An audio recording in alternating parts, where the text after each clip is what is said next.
Blood sugar normal values minimum 8 గంటల fasting తర్వాత 70 to 100 mg/dl ఉండాలి.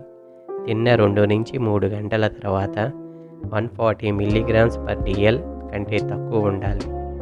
మీ HbA1c 5.6% కంటే తక్కువ ఉండాలి. ఇది మీ 3 నెలల యావరేజ్ గ్లూకోజ్ని తెలియజేస్తుంది.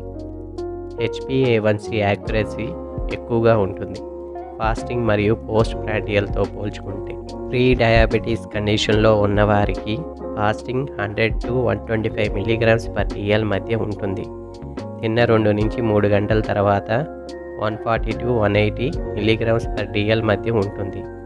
వారి HbA1c 5.7 to 6.4 మధ్య ఉంటుంది.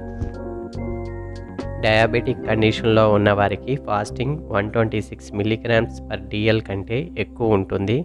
తిన్న 2-3 గంటల తర్వాత 200 mg/dl కంటే ఎక్కువ ఉంటుంది. డయాబెటీస్ మరియు ప్రీ డయాబెటీస్లో ఉన్నవారు మెడిసిన్, డైట్, ఎక్సర్సైజ్ 3 సమన్వయం చేసుకోవడం వల్ల వారి బ్లడ్ గ్లూకోజ్ వాల్యూస్ నార్మల్గా చేసుకోవచ్చు.